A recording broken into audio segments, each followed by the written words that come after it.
Hey guys, let's get more news about Steelers, but first, don't forget to subscribe and leave your like. Steelers mock draft roundup, mock split on offense versus defense in round 1. As the 2024 NFL season played out, Pittsburgh's holes in the lineup became clearer and clearer. As we look ahead to the 2025 NFL draft, which hole will the Steelers look at as priority number 1? Once again, Pittsburgh's first-round selection ranges in the early 20s at pick number 21 in the 2025 NFL Draft. With a plethora of wide receiver talent in this year's class, will this be the year they finally select an elite wideout before the second round? They have not done so since 2006. Or with the uncertainty at quarterback, do they pivot to draft a young talent? With these in mind, here's a look at the latest Steelers first-round picks from NFL mock drafts around the media landscape with the college football season officially a wrap. Cam Ward, QB, Miami. Rob Rang, Fox Sports. The Steelers could elect to bring back either Justin Fields or Russell Wilson, but probably wouldn't if it were guaranteed that one of this year's top quarterbacks would be available.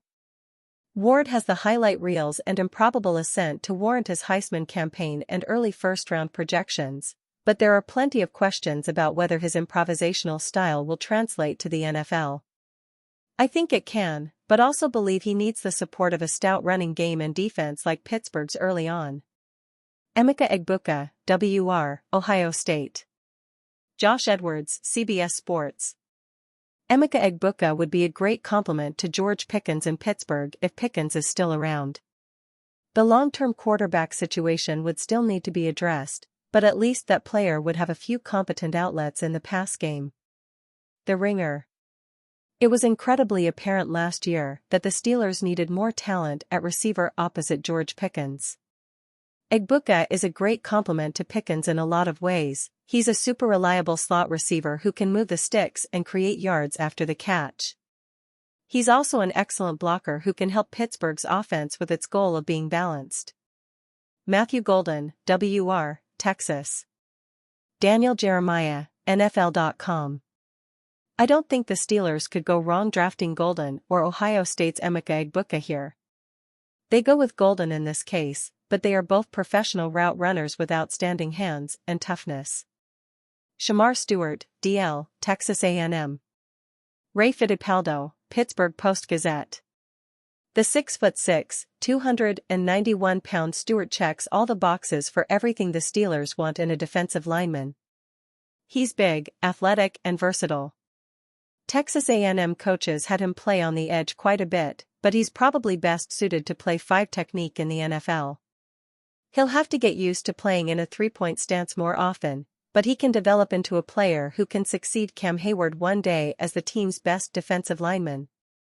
One concern is Stewart didn't have elite production for the Aggies. In 3 seasons, he had just 3.5 sacks.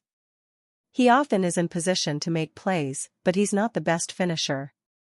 In the big picture, you have to look beyond the stats and trust that your coaches can help him take a big leap. He just turned 21 in the fall, and his best football is ahead of him. Jalen Walker, LB, Georgia. Nick Baumgardner, The Athletic. One of my favorite defenders in this class, Walker has stack and edge ability and simply makes plays all over the field. It's easy to imagine a team in the teens falling in love with everything Walker can bring to a defensive culture. Benjamin Morrison, CB, Notre Dame. Chris Trapasso, CBS Sports. Benjamin Morrison is simply too sudden for the Steelers to pass on him here. He'll be an instant starter in Pittsburgh across from Joey Porter Jr. Ex-Patriots star rips Pittsburgh Steelers philosophy, they do what they do. File, in this Sunday, September 13, 2020 file photo New England Patriots wide receiver Julian Edelman gives a post-game interview after an NFL football game against the Miami Dolphins, in Foxborough, Massachusetts. The Patriots terminated Edelman's contract with a failed physical designation, Monday, April 12, 2021, according to the NFL's Transaction Wire. Citing a knee injury that cut his 2020 season short after just 6 games, Edelman announced Monday that he is retiring from the NFL after 11 seasons. AP photo/Steven file AP former New England Patriots wide receiver Julian Edelman roasted the Pittsburgh Steelers defense and their scheme, saying they run the same things that they did even when he played football. The infamous linebacker on a slot wide receiver is something that Edelman pointed out in his trolling of Tomlin, and the Steelers must change their scheme to get better. Games with Names podcast. And they still do what they did. They still do the same goddamn shit as when I was playing Tomlin's defense. I'm like, we still have linebackers covering the 3 slot.